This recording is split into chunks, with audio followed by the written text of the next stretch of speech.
ओम शांति। 5 दिसंबर 2023 बाबा के महावाक्य। मीठे बच्चे, कल्याणकारी बाप अभी तुम्हारा ऐसा कल्याण कर देते हैं जो कभी रोना ना पड़े। रोना अकल्याण व देह अभिमान की निशानी है। प्रश्न: किस अटल भावी को जानते हुए तुम्हें सदा निश्चिंत रहना है? उत्तर: तुम जानते हो कि इस पुरानी दुनिया का विनाश अवश्य होना है। भल पीस के लिए प्रयास करते रहते हैं, लेकिन नर चाहत कुछ और। कितना भी कोशिश करें, यह भावी टल नहीं सकती। नेचुरल कैलेमिटीज आदि भी होनी है। तुम्हें नशा है कि हमने ईश्वरीय गोद ली है। जो साक्षात्कार किए हैं वह सब प्रैक्टिकल में होना ही है। इसीलिए तुम सदा निश्चिंत रहते हो। ओम शांति। विश्व में मनुष्यों की बुद्धि में भक्ति मार्ग का ही गायन है, क्योंकि अभी भक्ति मार्ग चल रहा है। यहाँ फिर भक्ति का गायन नहीं है, यहाँ तो बाप का गायन है। बाप की महिमा करनी होती है, जिस बाप से इतना ऊंच वर्षा मिलता है। भक्ति में सुख नहीं है। भक्ति में रहते हुए भी याद तो स्वर्ग को करते हैं ना। मनुष्य मरते हैं तो कहते हैं स्वर्गवासी हुआ, तो खुश होना चाहिए ना। जबकि स्वर्ग में जन्म लेते तो फिर रोने की तो दरकार नहीं। वास्तव में यह सच्ची बात तो है नहीं कि स्वर्गवासी हुआ, इसलिए रोते रहते हैं। अब इन रोने वालों का कल्याण कैसे हो? रोना दुख की निशानी है। मनुष्य रोते तो है ना। बच्चे जन्मते हैं तो भी रोते हैं, क्योंकि दुख होता है। दुख नहीं होगा तो जरूर हर्षित रहेंगे। रोना तब आता है जब कोई न कोई अकल्याण होता है। सतयुग में कभी अकल्याण नहीं होता, इसलिए वहां कभी रोते नहीं। अकल्याण की बात ही नहीं होती। यहाँ कभी कमाई में घाटा पड़ता है या कभी अन्न नहीं मिलता तो दुखी होते हैं। दुख में रोते हैं, भगवान को याद करते हैं कि आकर सभी का कल्याण करो। अगर सर्वव्यापी है तो किसको कहते हैं कल्याण करो? परम पिता परमात्मा को सर्वव्यापी मानना बड़े से बड़ी भूल है। बाप है सबका कल्याणकारी। वह एक ही कल्याणकारी है तो जरूर सबका कल्याण करेंगे। तुम बच्चे जानते हो, परम पिता परमात्मा हमेशा कल्याण ही करते हैं। अब वह परम पिता परमात्मा कब आए जो विश्व का कल्याण करे? विश्व का कल्याण करने वाला और कोई तो है नहीं। बाप को फिर सर्वव्यापी कह देते हैं। कितनी भारी भूल है। अभी बाप अपना परिचय देकर कहते हैं मन मना भव। इसमें ही कल्याण है। सतयुग त्रेता में कोई भी हालत में अकल्याण होता नहीं। त्रेता में भी जबकि राम राज्य है तो वहाँ शेर बकरी इकट्ठे जल पीते हैं।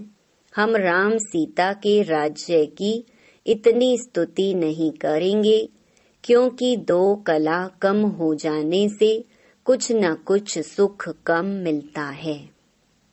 हम तो पसंद करते हैं स्वर्ग। जो बाप स्थापन करते हैं उसमें पूरा वर्षा पाए तो बहुत अच्छा है। ऊंच ते ऊंच बाप से वर्षा ले, हम कल्याण करें। हरेक को अपना कल्याण करना है श्रीमत पर। बाप ने समझाया है, एक है आसुरी संप्रदाय, दूसरा है दैवी संप्रदाय। अभी एक तरफ रावण राज्य है, दूसरे तरफ मैं दैवी संप्रदाय स्थापन कर रहा हूँ। ऐसे नहीं कि अभी दैवी संप्रदाय है, आसुरी संप्रदाय को मैं दैवी बना रहा हूँ। कहेंगे दैवी संप्रदाय तो सतयुग में होता है। बाप कहते हैं, इस आसुरी संप्रदाय को दैवी संप्रदाय भविष्य के लिए बनाता हूँ। अभी है ब्राह्मण संप्रदाय, दैवी संप्रदाय बन रहा है।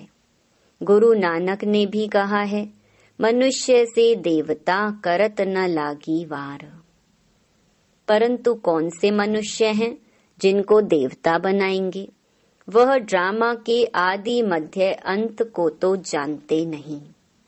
सृष्टि के आदि में जो लक्ष्मी नारायण श्रेष्ठाचारी हैं, वह भी आदि मध्य अंत को नहीं जानते, त्रिकालदर्शी नहीं हैं। आगे जन्म में त्रिकालदर्शी थे, स्वदर्शन चक्रधारी थे, तब यह राज्य पद पाया है। उन्होंने फिर स्वदर्शन चक्र दे दिया है विष्णु को। तो यह भी समझाना है कि स्वदर्शन चक्रधारी ब्राह्मण हैं तो मनुष्य आश्चर्य खाएंगे। वह तो श्री कृष्ण को भी कह देते, विष्णु को भी कह देते। यह तो जानते नहीं कि विष्णु के 2 रूप लक्ष्मी नारायण हैं। हम भी नहीं जानते थे। मनुष्य तो हर बात में कह देते हैं भावी। जो होने वाला है उसको कोई टाल नहीं सकते। यह तो ड्रामा है। तो पहले पहले बाप का परिचय दें या ड्रामा का राज समझाएं? सो भी जब बाबा की याद हो, पहले पहले बाप का परिचय देना चाहिए। बेहद का बाबा शिव बाबा तो मशहूर है, रुद्र बाबा भी नहीं कहते, शिव बाबा नामी ग्रामी है। बाप ने समझाया है कि जहाँ तहाँ भक्त हैं उन्हों को जाकर समझाओ। अखबार में पढ़ा था, मनुष्य कहते हैं कि हिमालय की इतनी मल्टी मिलियन एज है। अब हिमालय की कोई आयु होती है क्या? यह तो सदैव है ही। हिमालय कभी गुम होता है क्या? यह भारत भी अनादि है। कब रचा गया उसकी एज नहीं निकाल सकते। वैसे हिमालय के लिए भी नहीं कह सकते कि यह कब से है। इस हिमालय पहाड़ की आयु गिनी नहीं जाती। ऐसे थोड़े ही कहेंगे कि आकाश की व समुद्र की आयु इतनी है। हिमालय की आयु कहते हैं तो समुद्र की भी बताएं, कुछ भी जानते नहीं। यहाँ तो तुमको बाप से वर्षा पाना है। यह है ईश्वरीय फैमिली। तुम जानते हो, बाप का बनने से स्वर्ग का मालिक बनते हैं। एक राजा जनक की बात नहीं, जीवन मुक्ति में अथवा राम राज्य में तो बहुत होंगे ना। सबको जीवन मुक्ति मिली होगी। तुम सेकंड में मुक्ति, जीवन मुक्ति पाने के पुरुषार्थी हो। बच्चा बने हो, मम्मा बाबा कहते हो, जीवन मुक्ति तो मिलेगी ना। समझ सकते हैं, प्रजा तो ढेर की ढेर बनती जाती है। दिन प्रतिदिन प्रभाव तो निकलना है ना। यह धर्म की स्थापना करना बड़ी मेहनत है। वह तो ऊपर से आकर स्थापना करते हैं, उनके पिछाड़ी ऊपर से आते जाते हैं। यहाँ तो एक एक को राज्य भाग्य पाने का लायक बनाना पड़ता है। लायक बनाना बाप का काम है। जो मुक्ति जीवन मुक्ति के लायक थे, सबको माया ने नालायक बना दिया है। 5 तत्व भी नालायक बने हैं, फिर लायक बनाने वाला बाप है। तुम्हारा अभी सेकंड सेकंड जो पुरुषार्थ चलता है, समझते हैं कल्प पहले भी फलाने ने ऐसा ही पुरुषार्थ किया था। कोई आश्चर्यवत भागंती हो जाते हैं, फारकती दे देते हैं, प्रैक्टिकल देखते रहते हैं। यह भी समझते हैं विनाश सामने खड़ा है, ड्रामा अनुसार सबको एक्ट में आना है। नर चाहत कुछ और, वह चाहते हैं पीस हो, परंतु भावी को तुम बच्चे जानते हो। तुमने साक्षात्कार किया है, वह भल कितना भी माथा मारे कि विनाश ना हो, परंतु यह भावी टल नहीं सकती। अर्थक्वेक, नेचुरल कैलेमिटीज होंगी, वह क्या कर सकते? कहेंगे यह तो गॉड का काम है। तुम्हारे में भी बहुत थोड़े हैं जिनको इतना नशा चढ़ता है और याद में रहते हैं। सब तो परिपूर्ण नहीं बने हैं। तुम जानते हो यह भावी टलने की नहीं है। अन्न नहीं है, मनुष्यों के रहने के लिए जगह नहीं है, 3 पैर पृथ्वी के नहीं मिलते। तुम्हारा यह है ईश्वरीय परिवार, मात पिता और बच्चे। बाप कहते हैं मैं बच्चों के आगे ही प्रत्यक्ष होता हूँ, बच्चों को सिखाता हूँ। बच्चे भी कहते हैं हम बाप की मत पर चलते हैं। बाप भी कहते हैं मैं बच्चों के ही सम्मुख आकर मत देता हूँ, बच्चे ही समझेंगे। नहीं समझते हैं तो छोड़ो, लड़ने की कोई बात नहीं। हम परिचय देते हैं बाप का। बाप कहते हैं मुझे याद करो तो विकर्म विनाश होंगे, और स्वदर्शन चक्र को याद करो तो चक्रवर्ती राजा बनेंगे। मन मना भव, मध्याजी भव का अर्थ भी यह है। बाप का परिचय दो, जिससे क्रिएटर और क्रिएशन का राज तो समझ जाएं। मुख्य यह एक ही बात है, गीता में मुख्य यह एक ही भूल है। बाप कहते हैं मुझ कल्याणकारी को ही आकर कल्याण करना है। बाकी शास्त्रों से कल्याण हो नहीं सकता। पहले तो सिद्ध करना है कि भगवान एक है। उनको तुम याद करते हो परंतु जानते नहीं हो। बाप को याद करना है तो परिचय भी चाहिए ना। वह कहाँ रहते हैं, आते हैं व नहीं। बाप वर्षा तो जरूर यहाँ के लिए देंगे या वहाँ के लिए देंगे। बाप तो सम्मुख चाहिए। शिवरात्रि भी मनाते हो, शिव तो सुप्रीम फादर है सब आत्माओं का। वह रचता है, नई नॉलेज देते हैं। सृष्टि चक्र के आदि मध्य अंत को वह जानते हैं। वह है ऊंचे से ऊंचा टीचर जो मनुष्य को देवता बनाते हैं, राजयोग सिखलाते हैं। मनुष्य कभी राजयोग सिखला न सके, हमको भी उसने सिखलाया, तब हम सिखलाते हैं। गीता में भी शुरुआत में और अंत में मन मना भव और मध्याजी भव कहा है। झाड़ और ड्रामा का नॉलेज भी बुद्धि में रहता है, डिटेल में समझाना पड़ता है। रिजल्ट में फिर भी एक बात आती है, बाप और वर्षे को याद करना है। यहाँ तो एक ही बात है, हम विश्व के मालिक बनेंगे। विश्व का कल्याणकारी ही विश्व का मालिक बनाते हैं। स्वर्ग का मालिक बनाएंगे, नरक का थोड़े ही मालिक बनाएंगे। दुनिया यह नहीं जानती कि नरक का रचयिता रावण है, स्वर्ग का रचयिता बाप है। वह बाप कहते हैं मौत सामने खड़ा है, सबकी वानप्रस्थ अवस्था है, मैं लेने आया हूँ। मुझे याद करो तो विकर्म विनाश होंगे, आत्मा मैली से शुद्ध हो जाएगी, फिर तुमको स्वर्ग में भेज देंगे। यह निश्चय बुद्धि से किसको समझाना है, तोते मुहाफिक नहीं। निश्चय बुद्धि को फिर रोने की व देह अभिमान में आने की बात नहीं रहती। देह अभिमान बहुत गंदा बना देता है। अब तुम देही अभिमानी बनो। शरीर निर्वाह अर्थ कर्म करो, वह तो कर्म सन्यासी बन जाते हैं। यहाँ तो तुमको गृहस्थ व्यवहार में रहना है, बच्चों को संभालना है। बाप को और चक्कर को जानना तो बहुत सहज है। बाप को कितने बच्चे हैं, फिर उनमें कोई सपूत हैं, कोई कपूत हैं, नाम बदनाम करते हैं, काला मुंह कर देते हैं।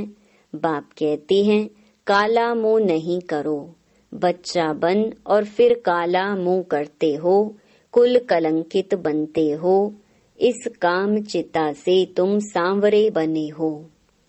काम चिता पर थोड़े ही जल मरना है, हल्का नशा भी होना नहीं चाहिए।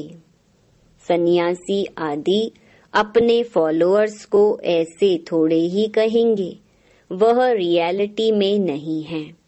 बाप तो सबको सच्ची बातें समझाते हैं। बाप कहते हैं मुझे याद करो। तुमने गारंटी की है बाबा आपकी मत पर चल, हम स्वर्गवासी बनेंगे। बाप कहते हैं बच्चे फिर विषय गटर में गिरने का ख्याल क्यों करते हो। तुम बच्चियां जब ऐसी मुरली चलाओ तो कहेंगे ऐसा ज्ञान तो हमने कभी सुना नहीं। मंदिर के हेड्स को पकड़ना चाहिए, चित्र ले जाना चाहिए। यह त्रिमूर्ति झाड़ दिलवाला के ही चित्र हैं। ऊपर में दैवी झाड़ खड़ा है, बाकी दैवी झाड़ जो पास्ट हो गया वह दिखाते हैं। ऐसी सर्विस कोई करके दिखाए तब बाबा महिमा करी। इसने तो कमाल की है, जैसे बाबा रमेश की महिमा करते हैं। प्रदर्शनी विहंग मार्ग की सर्विस का नमूना अच्छा निकाला है। यहाँ भी प्रदर्शनी करेंगे। चित्र तो बहुत अच्छे हैं। अब देखो दिल्ली में जो रिलीजियस कॉन्फ्रेंस होती है वह भी कहते हैं वननेस हो। उसका तो अर्थ ही नहीं। बाप एक है, बाकी हैं भाई बहन। बाप से वर्षा मिलने की बात है। आपस में मिल शीर खंड कैसे होंगे, यह बातें समझने की हैं।